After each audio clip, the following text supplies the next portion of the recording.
All right, good evening. This is John Myers, Pixel Site. Tonight we're going to be imaging the Heart Nebula with the Skywatcher 120, and we've got that set up with an Off Axis Guider from ZWO and an ASI 1600. Then on top of the Skywatcher we have a GT71 from William Optics, and we're going to be using Nina for the first time, so we're transitioning from astrophotography tool to Nina. Because of the some of the framing, and I just wanted to try Nina. I've heard a lot about it, and we're going to go ahead and make the switch tonight. So anyway, here's the setup. We've got the Skywatcher up there on the mount, and I've got it set up with a heater, and I'll just give you a quick run through real quick. So there's my heating box that's homemade out of ABS plastic. I welded that together. Some of you might have seen that in the other video I did with the Celestron. I rerouted the wiring on the telescope. I created these loops, and then I ran it through its motion. These loops really help out. I've got two cables for the cameras, and then I've got power cables and things like that up in the wire loom there, the red one. And so that's two cameras running. I used avionics tie wrap on the cables here, so you can see these little tiny little areas that are tied along the cable there, little knots. That's wax avionics string. It's actually nylon that's impregnated with wax, and it just lasts for years. It's a heck of a lot easier to use than the, or not easier, but you can use it. It's more lightweight. It's a little bit neater than using a plastic tie strap. So I use that. I've got a little clamp there so I can disconnect all the wiring and remove the telescope pretty easily. All I do is kind of disconnect all that stuff and then throw the harness over the mount, and then I wheel the mount in separately. Anyway, we've got a Sesto focuser. We've got the ASI 1600 and a filter wheel and a GT71.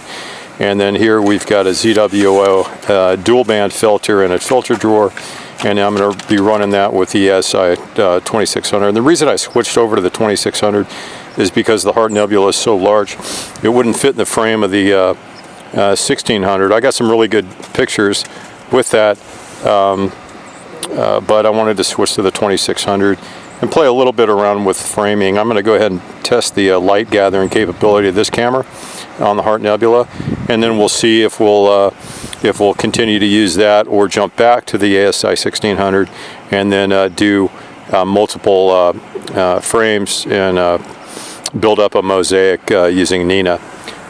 So anyway, that's the setup. We'll be operating remotely from inside tonight, but first we'll do the polar alignment, and once that's set up, we'll go in the house and do the rest.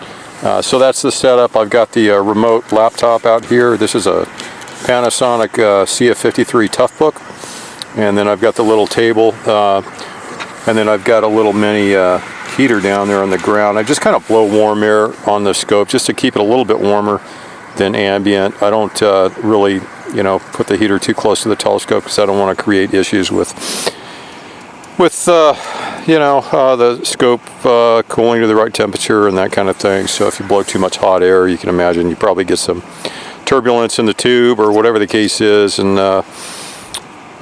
we'll rely on the dew heaters to do what they're supposed to do. I just use that. Sometimes I warm my legs with it, but anyway, that's what that is.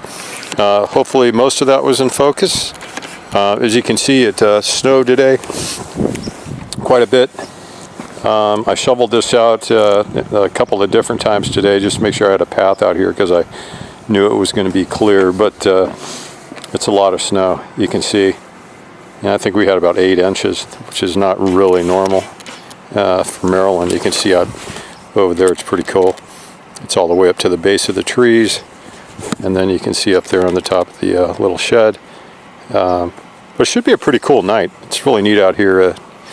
It's not as windy as they predicted. They said it was going to be bad seeing tonight, but transparency is okay, and the wind they said was going to kick up to 21 miles an hour. It's barely 5 right now, so I'm going to go ahead and ignore the all the different weather apps I have, because the reality is it looks like it's going to be a decent night, but we'll see.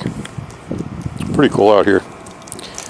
A lot different than the summertime. So normally in the summertime I've got big banana trees and pampas grass and all kinds of other stuff growing around here, but in the wintertime you can see it's pretty much winter. And then of course we have Moose. Hey Moose, what are you doing? You gonna help tonight? You're not cold? Huh? What we're gonna do tonight is we're gonna be going through a photo sequence, doing an astrophotography on the Heart Nebula, which is a very large nebula. It's going to be straight up overhead tonight, so it's a good time to shoot it. And one of the challenges that I have is the frame of the camera that I'm using. The field of view is this nebula is so large it won't fit.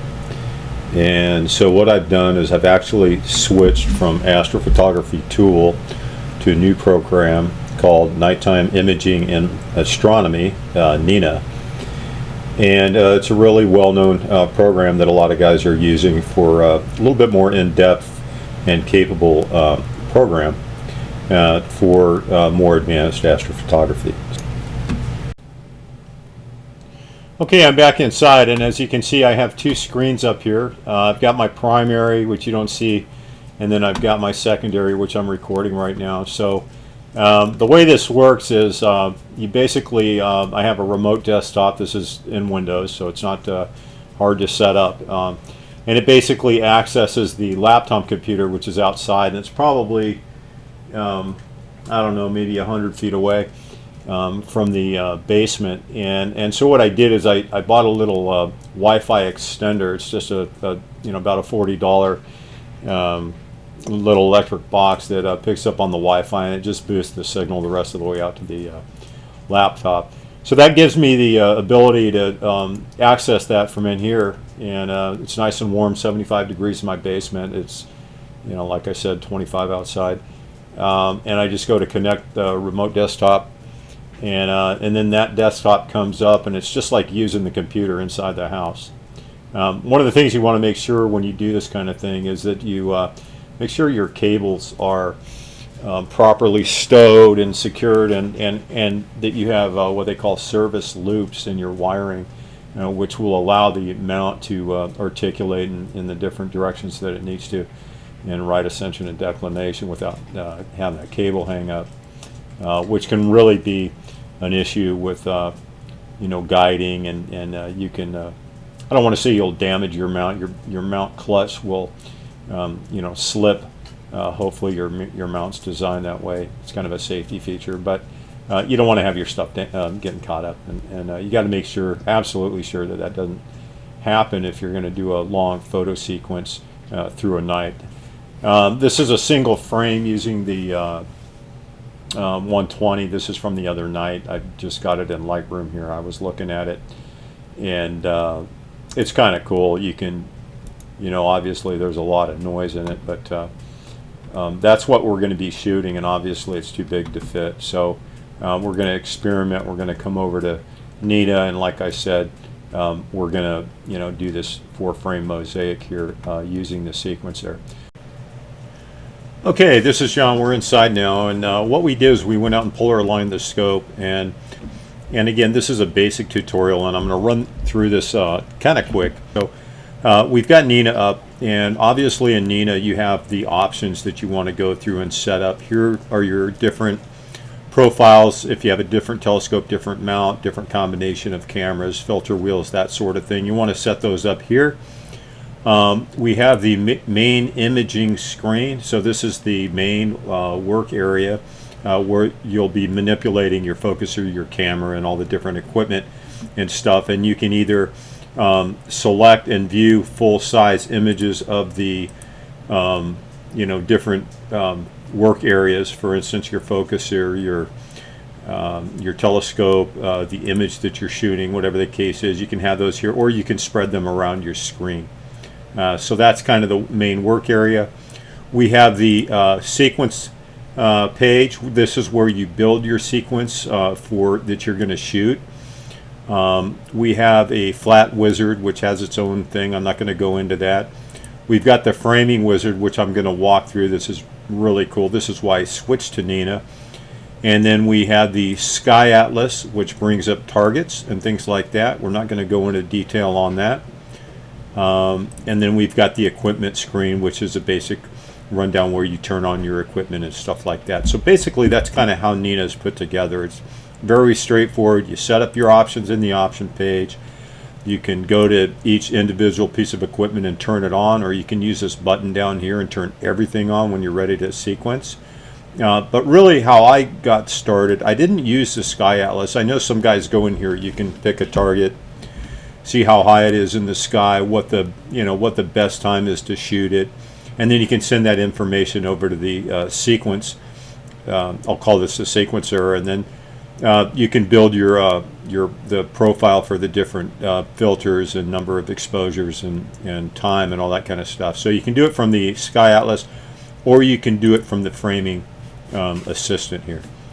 Now what I'm going to do is I'm going to set up a sequence tonight to shoot the Heart Nebula. I've been working on it for a while, and I call that up using the name in the catalog.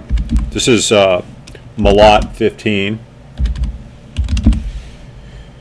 And here it is at the top of the list. So I bring that in, and I'm using the HIPS 2 Fits Sky Survey. There's several databases in here that you can use, and they'll each pull up an image, and you will overlay your frame over that image. So we're going to use the HIP 2 Fits Sky Survey. And then if you notice here, I've got my parameters for both my telescope and my camera sensor. And these are really important. You want to get these in here so that when it overlays the frame, it's accurate for your framing. That information is going to be sent to the sequence, and then the sequencer is going to shoot either a single panel or multiple panels, depending on how these settings are arranged. And we'll walk through that here.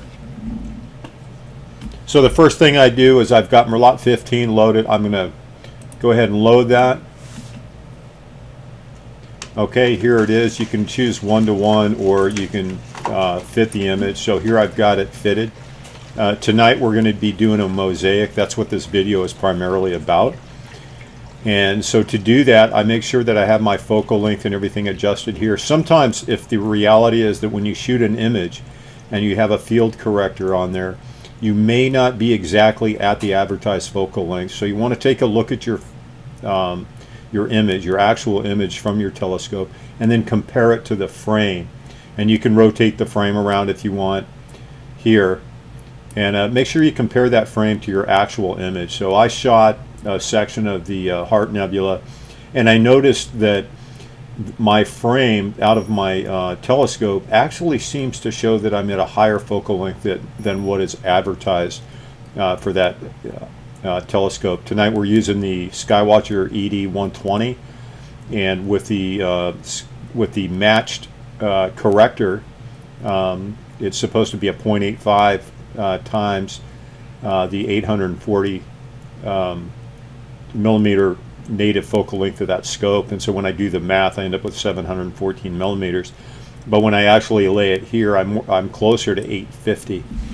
So I've been using 850 just because that's what I think I'm going to get in the image, and then anything that's beyond that is just a bonus. And so it'll shrink this, when I click here, it'll 850 will shrink that frame a little bit. And that's okay, because if my actual focal length is less, the image will increase. The image frame will increase, and I will have not only more overlap, but I'll have an overall larger picture. And so I'm safe doing that. So what I did there is I increased that, and then I increased the panels. So I've got panel 1 and 2. That's still not enough to fit it. So I go vertical also to 2. And then I rotate this, depending on my camera position, I rotate this to fit the image. Now I know my camera is 90 degrees. And so I've already taken a number of shots, so I know the reference is right about, let's just say it's right there. Okay, so I basically just place it in place. I recenter the image.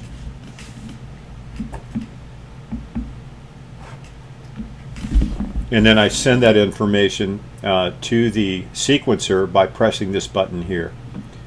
Add sequence, add a sequence target. So I'm going to actually adjust this slightly down. And I'm right at the edge of the nebula, literally up here and right here. I want to have that whole thing in there. So I'm going to keep it right there. I'm going to recenter the image, and it locks it in at those coordinates. So I've got panel 1, 2, 3, and 4, and each panel will have its own coordinates. Okay, so I add a sequence target, and it's going to take that information and it's going to drop it over to the sequencer. Okay, so now I have it loaded, and right here I've got the one I just loaded, and then I've got another one that I had loaded. And so what I'm going to do is I'm just going to look really quick at which one of these I'm going to shoot tonight. And then what I'm going to do is I'm going to come down here, and I'm going to make sure that for each panel it's going to shoot panel 1, 2, 3, and 4 in that order. And for each one of those panels, when it starts at the first panel and then also the next panel, I'm going to want to set these parameters for what occurs prior to those images being taken. And so for panel 1, for instance, I go ahead and I start the guiding. It automatically slews to the target. It'll plate solve and center the target. Then it will auto focus here. Now each of these I can select and have them in the off position. It just depends on what you want to do and how you want to do your imaging, your plate solving, and your focusing and that kind of stuff. So you can go ahead and set those up however you want. I typically have, obviously on the start, I want to slew to the target and center it and then focus. You may have different filters in here, and so you might want to refocus for each filter, and you need to set that up. Now, one of the things that you'll want to make sure you understand is that depending on whether these are on or off, they'll occur when this panel is shot. So if each of these is selected to on, you're going to shoot all 3 rows on that one panel before you proceed to panel 2. And so if I go to panel 2, I can see I have 2 selected on, and I've got the number of photos, the duration, and all the settings, the filter, the gain, and that kind of thing.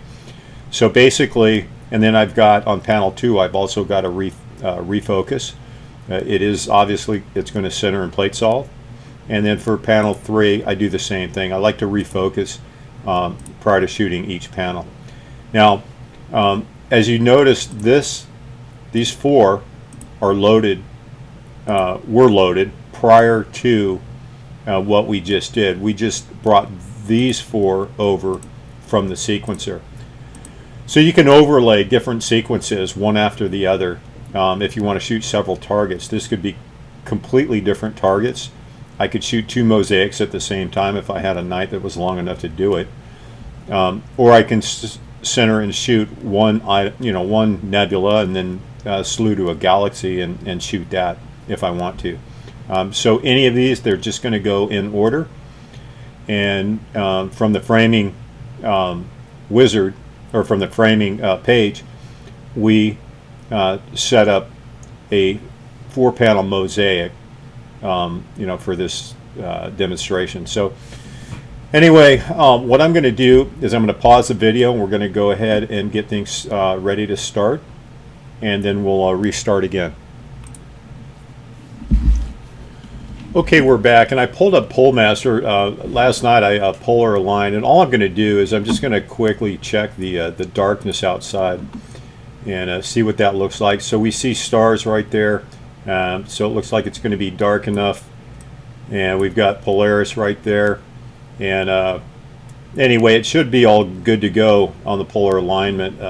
We had a little bit of wind, but the telescope was enclosed, so I'm not too concerned about that. We'll see how things guide. We'll check guiding, and if there's an issue, we might have to go out there and realign on Polaris, but I don't think we will. So I'm going to go ahead and shut this down. I was just checking darkness. We've got the 4 panels ready to go. I deleted the other ones that I showed as an example. I've got these preloaded. So on these, we're going to go through the slewing and the plate solving and centering, and then we're going to go into an autofocus routine. And for this particular sequence, I'm only shooting oxygen. I've gone through the several panels already with hydrogen alpha, and then I noticed that a couple of images were not as sharp, or I had an issue with an airplane and then some other things in some of the images. So I'm going to reshoot some of those. And in panel 2, you can see I'm shooting 5 additional HA, and then I've got 8 oxygen here. And then I've got 7 HA, 15 oxygen in that panel. And then I've got a mix in here as well. Now, on this last panel, we're going to be heading into the morning. And so what I did was, as I progressively go through the night, the target tends to drop, through the atmosphere. So I'm going to be shooting a lot through the atmosphere on this last panel. So if you have critical photos that you want to take and you really want to get the best resolution for your HA shots, I recommend you do that when the target is overhead, and then save some of your other stuff for oxygen and sulfur for a little bit lower, and that way you get the detail in the HA shot when it's really clear and you need it. And then when it's down a little bit further in the atmosphere, you can pick up on your colors, which basically fill in the background of the image. So I've saved those for last, and down here, just to finish it off, since we still have some darkness. Here, by the way, I keep pointing right here, this is the total duration of the imaging for all these that are turned on. If I turn different ones on, this time will change. So depending on how many photos and the time and all that, it calculates the total duration for those that you have activated here. So here we're we're just getting into the daylight at 6:30, and I don't even know that my telescope's going to be able to see the object by that time. So I've got 15 sulfur images. If I turn that off and I don't shoot those 15, then you can see the time backs up to 4:05. So I know it's going to be dark there, and I just turn this on to capture whatever might be there for the last part of the while it's still dark. So that's why that's set up that way. So think about how you lay out the sequences at different times. You can see when they're going to end, when they're going to start, just by looking right there, and that way you can kind of judge what you want to shoot at good times. You might have wind, you might have some clouds moving in, and sometimes you can fit the routine so that the sequence shoots in between periods of clouds and things like that. So keep that in mind, and just try to judge it through the night if you're going to leave it unattended when you start the sequence. So here we go. We'll do a quick check of the equipment. We've got the guider is on, the camera is on, filter wheel, it's good to go, focuser's set, it's on, telescope's ready to go. We've got EQ mod up, it's in the background. We've got PHD2 up, it's waiting to start. I'm going to go ahead and show you. Let me drop that down real quick. So now Nina will start up the imaging. We can see we're out of focus slightly, so that'll be redone by Nina. We'll see how that goes. Anyway, here we go. So we're going to go back to Nina. We're going to shrink this down. We're going to the sequencer. And all we got to do is hit play and cross our fingers. So here we go. Okay, right now you can see the little time, I'll just call it an hourglass. Right there it's spinning, and I'm getting a notice here it's slewing to target. Okay, if you want to look at that happening, you can go over here to your mount and you can see that it's slewing. One thing that might occur is we may be really close to the meridian in about, I don't know, about an hour, and we might pause and come back to that and show you how the meridian flip occurs. Hopefully I don't have to do it manually. You can see that little red area is what we have left right now for that meridian flip. So it's going to take an image here in a second. We'll see what it does. It's going to try to take an image and then analyze the stars and plate solve. So here we go. Sometimes this can take a little bit of time. That was actually really quick. So again, it's zeroing in on the first panel. And so right here are the coordinates for that first panel, 228.56. And right here you can see it was out slightly. There's your error, your RA error, and your declination error. And so it's taking that other image, it's analyzing the image, and then you'll see plate solver come back up. And we are slightly out of focus, and we're shooting through, I think, the oxygen filter. And had a little issue with this last night, but it seems to be going really quick. So we're getting pretty close here. So we're just 11 seconds off and 18 seconds off on RA and DEC. So it's probably going to do it. It's doing another photo right now. It'll zero in on those coordinates right there, and then it'll go into a focus routine. And now it's going through a autofocus routine. So we'll take a look at the images as it's going through the autofocus routine. So you can see it found a point down there under 2.6. The stars are relatively small in the image. And we'll watch these numbers as it goes through the routine. So you can see we've got some pretty clear stars. And we're in the 2.2 up into the 3s. That's not bad. Maybe it'll get a little bit under that. And we'll continue to watch it. Again, this is panel 1, so we're getting ready to shoot the sequence for panel 1. There, I've got some really tiny stars here, 1.87. So that's that way it should work. You should see a good curve start to develop here after it takes a couple of test shots. You watch your HFR over here, and you just kind of track and make sure that these stars progressively, improve, and then you know it's working correctly. There's a whole bunch of different things that can interfere with that: wind and seeing conditions. If you have the jet stream over you or something like that, and you've got different wind speeds at higher altitude, that can mess things up, and so you just need to kind of be aware of all the elements that will go into play as you're trying to focus, and keep that in mind, and just check all that stuff as you're trying to figure things out. So there we can see we're getting really good focus. We're down into the 1s. It'll probably do this a couple more times and then tell itself it's okay. And I've got the one thing you want to make sure you do is when you set up your autofocus routine and you're shooting narrowband, make sure that your exposure time for your autofocus routine is sufficient to gather a little bit of signal from the stars. So I've got this at I think 7 seconds. You can see it down here, and that way I do have that signal to noise ratio, and the program will register it, and Nina can work with it. Our exposure has started, and it'll continue to do this. So that the whole idea is that once you start your sequence and you hit play, that it does all that stuff. Now sometimes it'll get hung up like it did with plate solving or focusing. Sometimes it'll run through without a hitch. It's there's no guarantee. It's not the software. It's just a mix of different things going on. So the more you work with that, the better it'll get, the smoother things will work. and then you can play around to adjust the different things that you know, that can go kind of cattywampus on you and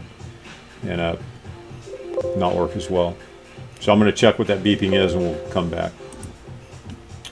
Yeah, I think the dinging and the guiding, I've got it up here.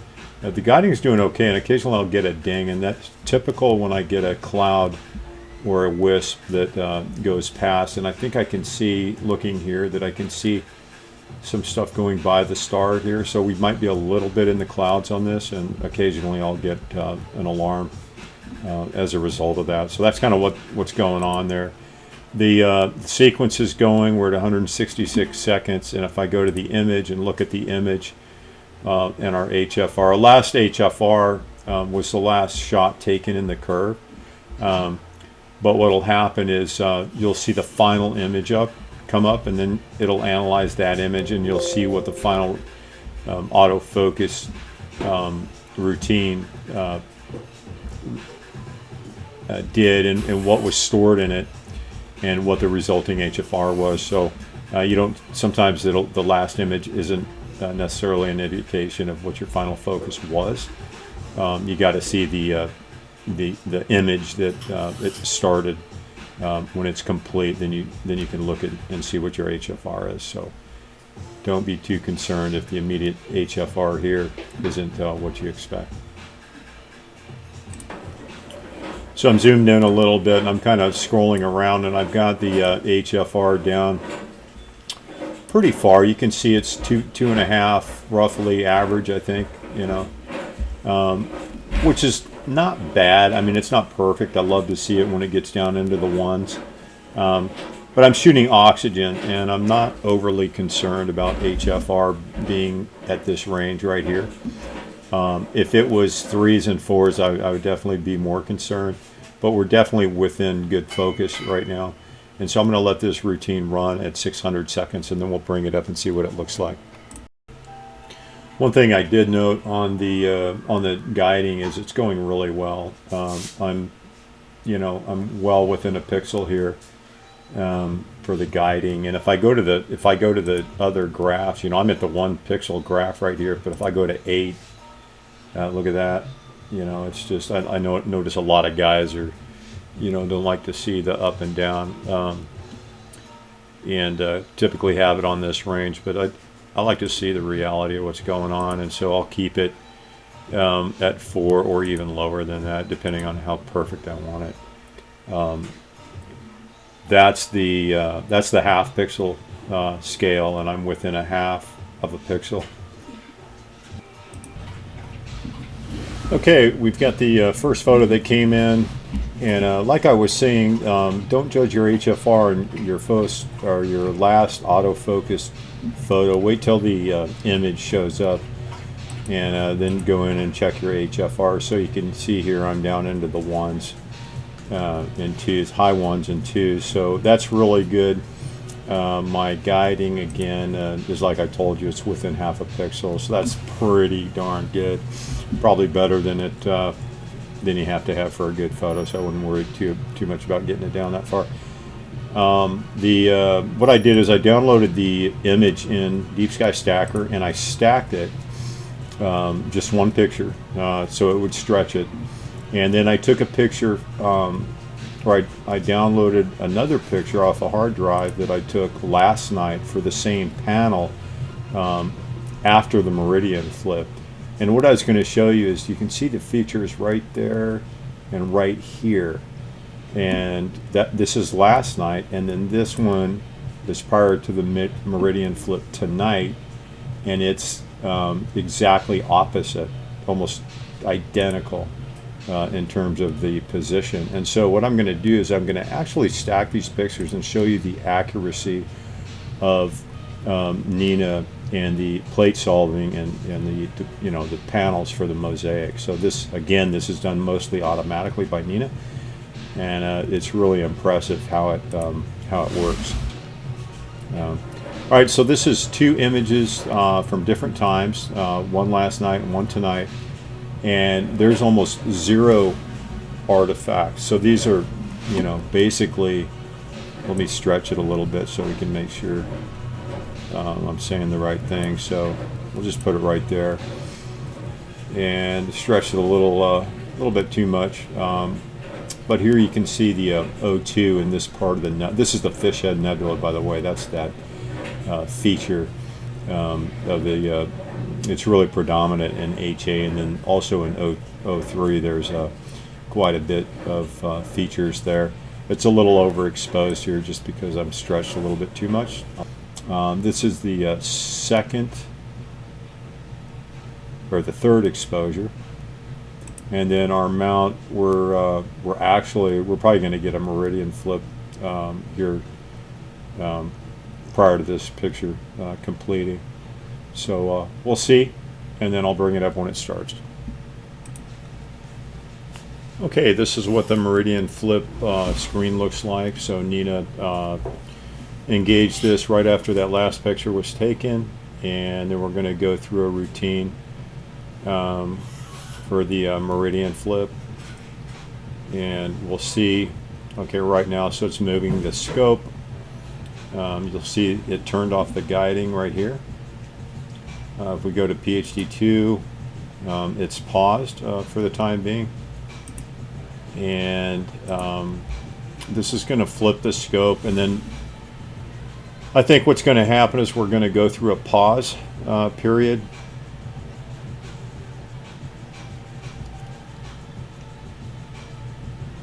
And then we'll see what it does from that point on. We'll come back. I won't make you watch the whole thing, but we'll see how it progresses. Okay, it's gone ahead and initiated the plate solving, and it's solving right now.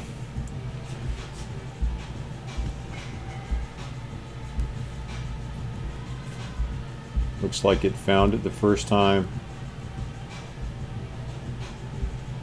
Now this is where we've been running into issues that I'm not sure of. On the second plate solving or the third correction, it seems to get hung up, and I don't know why, but we'll see what it does this time.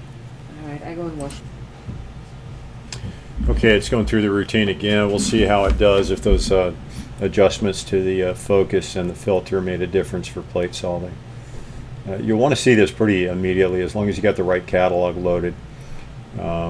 You'll want to see pretty quick corrections. There it just corrected itself, so that seemed to work really well that time. That might have been my issue. So 228.51 right ascension, that's this number right here. So we're within tolerance, 228.56 seconds. We're at 228.51 right at, or the declination 61.50.19. We've got 61.48.55. So I take it it's within the tolerance that Nina said. It seems to be doing well on the panel alignment. So we'll leave it at that. It started the exposure. Let's take a look at guiding. I haven't been watching that. We'll see if that's coming back in or not. Yes, guiding. So guiding's on, and it looks like we're tracking back good where we were within half a pixel. So what happened there was basically we had a plate solving issue that caused an interference with the meridian flip, and then when I paused it to engage the ASTAP, which I probably shouldn't have done, I stopped the plate solving, and then the software, it was probably out of sync at that point with the mount, and then it started to go into autofocus mode, and it autofocused, and then I stopped it as it was going through the autofocus routine because we had no stars visible. So I stopped everything at that point, and then did a manual check on the stars using the exposure and just a single shot, and verified it was still in focus, and then made sure the mount was parked, and then made the adjustment to the plate solving autofocus time and the filter. And I think the time and the filter is really what helped on the plate solving. And that way it's solved as soon as we started the sequence the next time. So that's it. We'll pause it there, and we'll pick up in a little while when we see how the next panel starts. Okay, we've been going for a little while, and I've got a number of images that are coming in. I just finished a bunch of oxygen images, and we're going into hydrogen alpha on the second panel. And a couple of cool things I noticed. One, they're turning out pretty good. I brought them in here to Deep Sky Stacker, and this is panel 2, and we'll let it stretch a little bit. And as you can see, you know, when I did panel 2, it was right at the edge. And you probably remember, if you go back in the video, you can see where the 4 panels were literally just enough to fit the nebula, and so it's pretty accurate in terms of the panel alignment. What we're going to be comparing is this is just 3 images here that are stacked, and we really got some good improvement on the stars. So when I zoom in, you can see they're round, you know, and we don't have the issues that we had last night with oblong stars. So we're tracking well. If I go to PhD2, this is 1 pixel scale. If I go to the other scale, it's okay. It's not too bad. So we're well within where we need to be for the size of the picture that I'm going to do here. Keep in mind, this is 4 panels, and so it's really going to be a big picture. And from that perspective, the stars will be fine with this kind of tracking. I position this as panel 1, and in panel 1 it's positioned exactly where I needed it to be. So we've got a small wisp of clouds that feeds into the second panel, which is going to be up, or when you see it, it'll be to one side, to this side, and this will feed into that, and then I have a 20% overlap.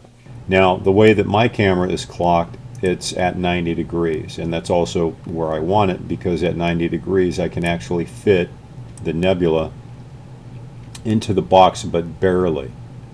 You know, so when you look at it here, look real closely here at panel 1, and if you look at as I try to fit the whole nebula in here, I'm really right up against the edge here. And even now, I'm still overlapped, or I'm outside of the field of view here, so I got to move this a little bit more, and I could barely fit in the whole nebula. So these lines right here, this is the overlap that I have on these panels, and here the overlap percentage is 20%, and you can change this. You know, if I change it to 10%, the overlap is smaller, and then the overall frame is larger. But you really want to have enough overlap so that when you go to stitch these images together to create the full-size picture, that you have enough stars in the overlap to do the stacking and the alignment. So that's what this is for, is just to make sure that you have that overlap.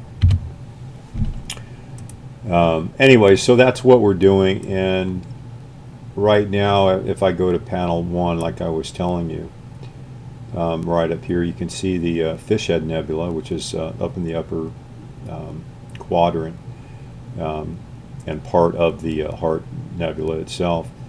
I've got this is the photos I've taken so far, and I've only taken 5. And what I did is I moved those into Deep Sky Stacker, and you can see, although it's flipped around, you can see the top part of the fish head right there, and here's the clouds right at the edge of my frame, and then down here there's that big bright star. So, you know, so take a look at that. There's the star, here's the big feature here. I'm right up against the edge of the frame, and then over here I'm, you know, pretty close as well to the right where those clouds are.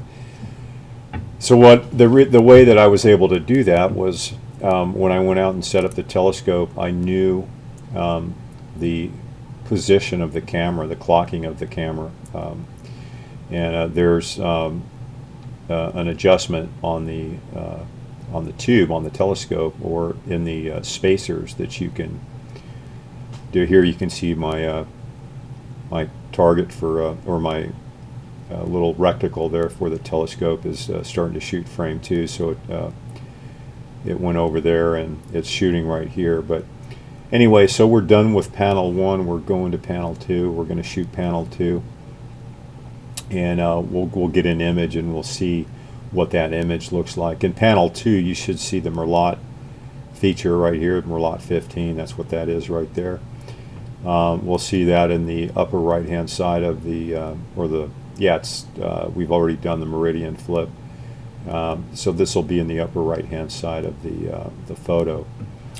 Okay, we're back up, and what I did is I went ahead and went in and refocused and played a little bit with the focus settings in Nina, and I was able to get my HFR down quite a bit. What you see up on the screen here is actually the last frame. This occurred at about 2 o'clock in the morning, and I was in bed. But anyway, the whole routine ran, and I ended up with this frame, which with HFR in the high 2s and 3s. But I had it down to the low 2s and the high 1s, so I did go through a period during the evening of really good focus, and I was able to finish each of the panels. Okay, so we've completed the images. We've got them downloaded. We're about ready to go into some of the stacking and arrangement of the various files in a way that we can pull them out and stitch them into a mosaic. Now, I say that way, but the reality is there's a couple of different ways you can do this, and I'm going to show you a little bit about that. So when you're doing a mosaic, one of the challenges is you're going to have a lot of files. So you're going to have your RGB palettes that you're going to have to build up with different channels, with your hydrogen alpha, your sulfur, and your oxygen, and maybe even other filters that you photograph through. So you want to set up your folders in a way where you can manage that as you're going through the processing routine. So there's 2 ways that you can do this, and one of the programs that I started to experiment around with is Astro Pixel Processor. So that's this here. What I learned with this program is I ended up having about 200 frames, and I'm using a graphics workstation. It's running on a Xeon processor with 12 CPUs or threads, so to say. And I've got 32 gigabytes of RAM, and this system choked on the all the different images that I was trying to process. In Astro Pixel Processor, there's the workflow is basically arranged right here, and so you kind of walk through load, calibrate, analyze, register, normalize, and integrate. That's kind of what's in here, and there's a lot of YouTube videos on how to do that. I walked through that. I took all 170 images in all the different channels, and I loaded them in here. And when I went to analyze the stars and do some of these routines, it just took a long time, and I really didn't have a lot of control on what was going on in the background. And I tried it several times. It took just a really long time to do that, and I didn't understand what was happening in the background. I wasn't able to quickly see the results and kind of walk through the flow quickly enough to really make sense out of it. And so you kind of just load everything and wait for it to do all the work, and it just takes so long you kind of lose track of really what you might do if it doesn't turn out. There's a lot of investment in terms of that time, and if it doesn't work out, you can waste a lot of time doing that. So I kind of aborted using this. They do say that Astro Pixel Processor is an excellent program to do mosaics. I just need to learn it more, I think, and maybe I need to buy a new computer, so that it speeds things up a little bit. So that's all I'm going to say about that. What I did do is I downloaded Microsoft Image Composite Editor, and man, it was just really easy to use. And the way I did it was I took the panels and I I divided the panels up into the different folders that you see here. So if I open these, you can see I have all the different files, oxygen, hydrogen, sulfur down here at the bottom. And I arranged these in individual folders so that I could keep track of each panel. And then what I did is I walked through Deep Sky Stacker and I stacked these as if they were an image, just like any other image, into a, and ultimately pulled those stacked channels into Photoshop and then created a full color RGB image. So basically what you do after you shoot the individual panels is you walk through the routine just as you would with your with a normal photograph, and you come up with a full color panel.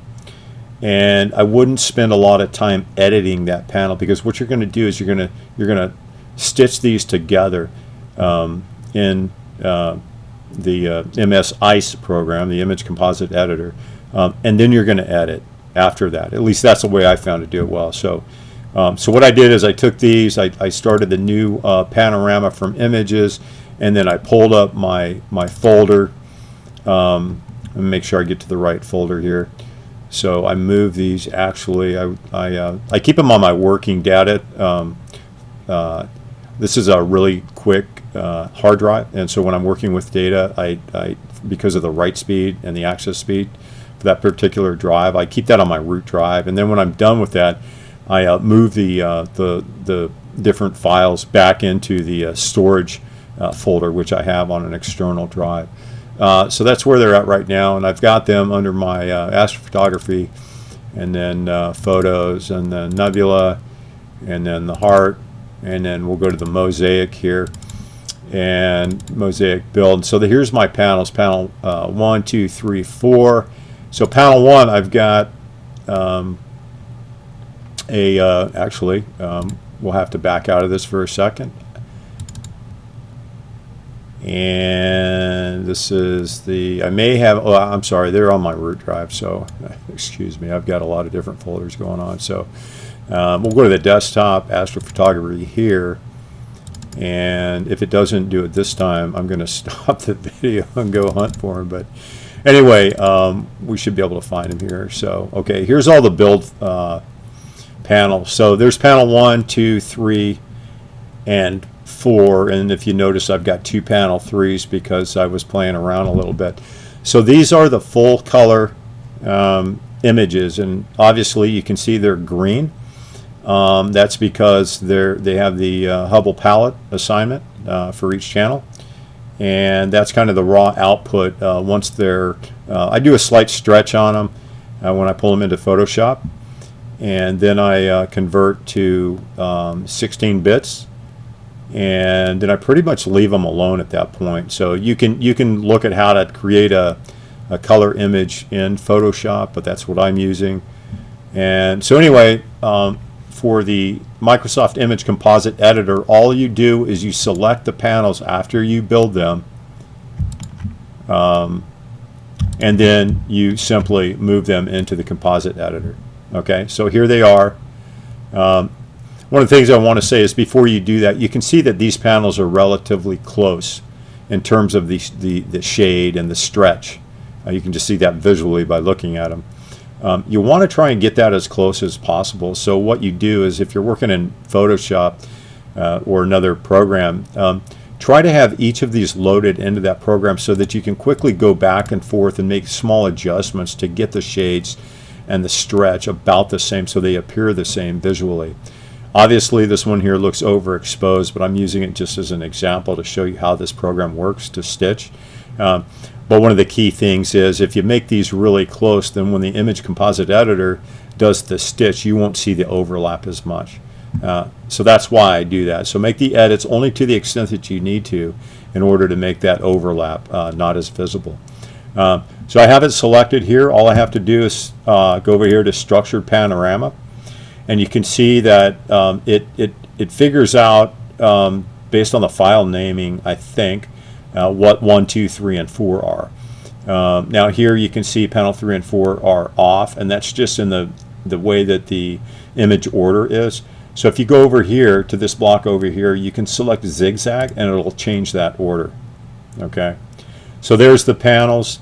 You can see that there's overlap. These were stacked in the, I believe you need to experiment around with the output of Deep Sky Stacker. You can use Mosaic mode, or you can use the standard mode in the settings for the stacking. And they'll work differently once you bring them over to the Image Composite Editor. Now, the other thing here that you want to watch is the overlap. So if you notice down here it says 25%. You will get different stitching depending on how you arrange these. If you overdo it or underdo it, there won't be enough overlap, or there will be too much overlap. But there is a window. It doesn't have to be right on. It just seems to be that there's like a point or a range in here where the program will just take over and understand, and it actually will stack accurately. So just make sure you're not overstacked, and I'll show you what I mean. So if I bring all these this way and I try to stitch this together, sometimes I end up with funny results. You can see it didn't really stitch it together that time because of the way that I had the percentages of overlap. Now if I go back again and I overdo it,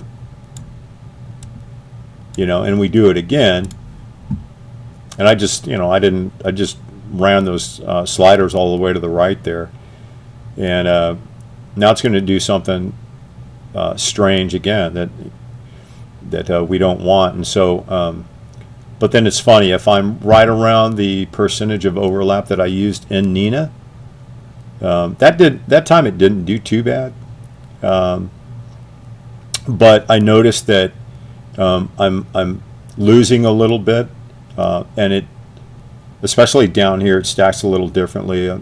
You can move your image around, you can rotate it, and then you can adjust for the crop. But anyway, so the main point there is just make sure you play around with these and you understand what they're doing. I typically get it close to my regular overlap, which is 20% or somewhere around there. It doesn't really have to be exact.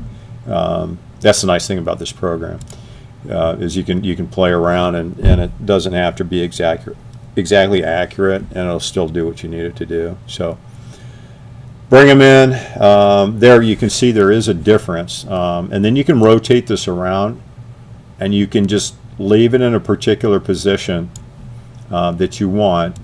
Now notice if I rotate this too much this way or whatever, you can also increase or decrease the slider here, the image size, and then you can rotate here to get it the way you want it. Now notice I'm just looking at how close different parts of this image are to the edges. But when you come over to the crop part here, basically in the last window we were just situating, or we were moving the frame and rotating it and so forth, so that when we crop it here, because I can't rotate here, I'm done being able to rotate. You got to be back here and able to rotate. Okay, so you want to set that rotation angle about where you think it needs to be to get the most of the whole image in. You notice there's artifacts here from from Deep Sky Stacker, where most of my images were on the target, and then a couple images were slightly off, and so I only have one or two images that were stacked outside that far, and that's in the red there. So I don't want those in my final picture.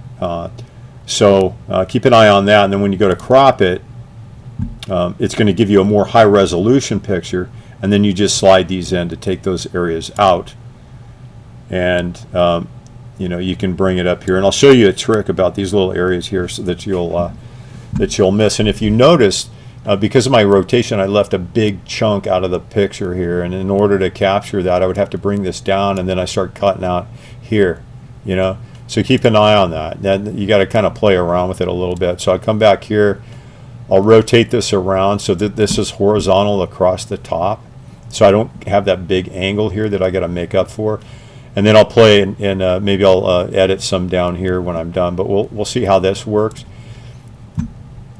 Okay, so here, notice I bring the crop down, and I have all of that part of the image, and I'm good there. I come over, I only have to bring this in that far, and I have all of that. And then I bring this over to this area, and I'm missing a little bit, but I can fill that in. I can fix that. That's not going to be a focus area for anybody, and you can duplicate, you can patch that, there's all kinds of ways you can edit and make that okay up there if you want to do it.